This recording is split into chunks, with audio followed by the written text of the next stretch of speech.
I'm back with a Blu Ray update. Got a few things I've picked up over the last few weeks. Let me show you what I got.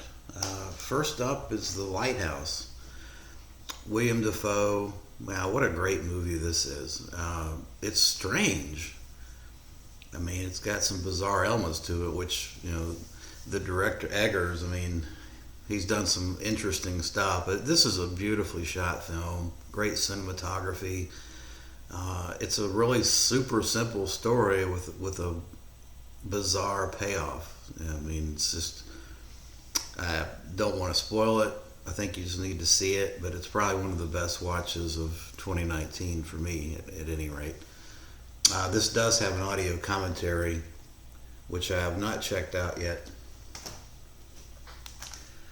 Next up, I was in Walmart, of all places, and I haven't probably bought anything in store for, at least 6 months. Usually just order stuff off the internet. It's even Best Buy is just not, it's not worth going to Best Buy anymore. But I was in Walmart and I actually made some purchases. First up, Vlad the Impaler. Now this is, so I don't usually buy things in the store, and I even less buy things that are first time watches or just spur of the moment type things. But for some reason this caught my eye. It's got a guy in battle gear with a sword, and it's got Vlad Impaler on it. So I thought, okay, well, I'll give this a shot. it's $10. I think I paid 13 for it. There's a reason why I don't do blind buys, and this is a good reason. This was terrible. It was so draggy, and the story was so uninteresting. It was shot in Turkey, and the locations are great. It's just so many endless talking scenes.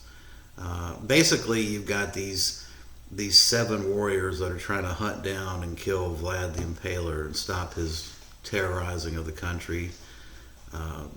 This has been an ongoing battle between the Ottoman Turks, and Vlad throughout history. But I was just so uninterested by the time it got to the interesting scenes, because it's so endless dialogue.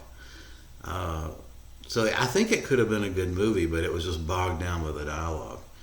Anyway, that's The Hunt for Vlad the Impaler.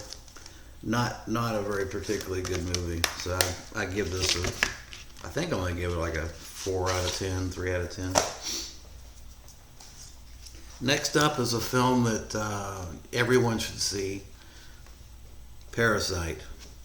This thing I'm going to have to rethink watching the Oscars, because this thing actually, for the first time in history, basically took all the awards, best movie and best script, and it deservedly so. It's a really, really good film. A bizarre film. It starts out as a social commentary, the haves versus the have-nots, and then the last hour just gets batshit crazy. It's a great film, and I have to say I have newfound respect for the Oscars for recognizing how great a film this is. Definitely, you got to go get this. Go get it, watch it. It's a fantastic film. The director, he's done some great things, and he just keeps hitting it out of the park. This does have a Q&A with the director, but that's about it as far as special features. But yeah, this is fantastic.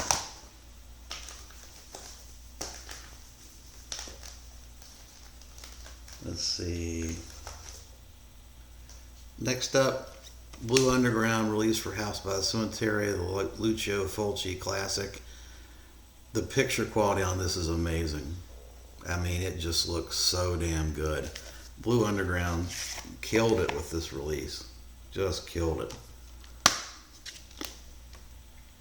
If you don't have this one yet, I definitely suggest you pick it up. So this has the soundtrack and then 2 cuts of the film in a small booklet. Let's see. I think. Well, we've got an audio commentary, endless interviews. I haven't worked my way through all the special features yet, but this is a must purchase for any Italian horror fans.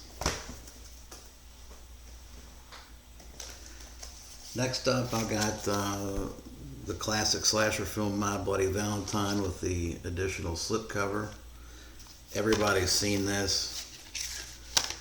It's one of those that you have to have. This is an amazing picture quality of an amazing movie. I mean, it's certainly top 5 slasher of all time.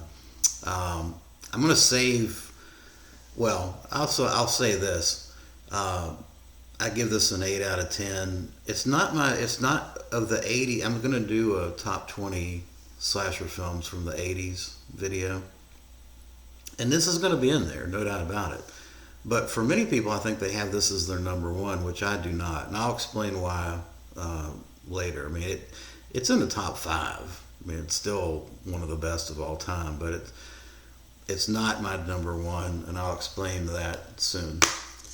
But I love the film. I mean, it's a great slasher film with an iconic character. Harry Warden's iconic in this. This has the theatrical cut with a commentary, and of course the director's cut with all the unedited footage. I just couldn't believe what the restoration on this. It's fantastic. It's got director's commentary and it's got interviews. It's also got scenes from a horror convention, which includes a Q&A session. So it's loaded with special features. Definitely recommend picking it up. I kind of like the alternative slipcover the best. I may change that out. I don't know. We'll see.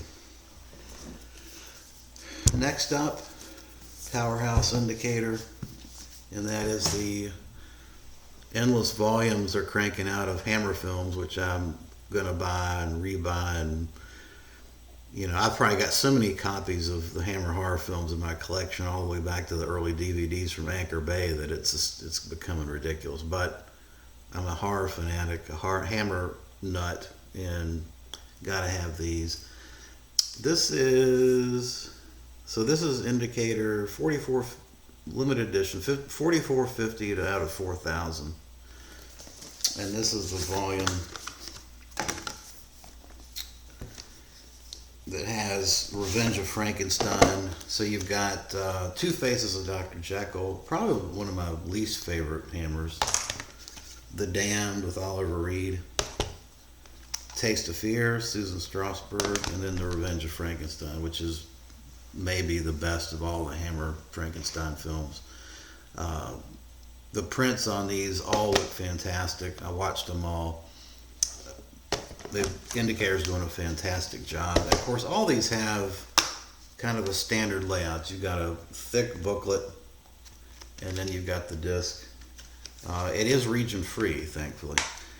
In most of the films, the layout of extras are very consistent. You've got an audio commentary. Sometimes you got an introduction, and then you've got a Hammer specialist talking about the film for about 20 minutes. As well as interviews with some of the cast and crew that worked on the films. So a nice bevy of extras that go with these releases.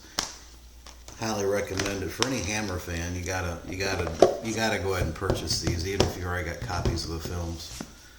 Highly recommend that.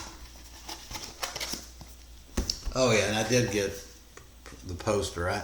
I've got so many things hanging upstairs from a poster. I don't have any room in my movie room for really to hang anything else. So I'm going to have to wait and see what I'm going to do as far as that. Anyway, that's my update for February. I appreciate you watching. Thanks.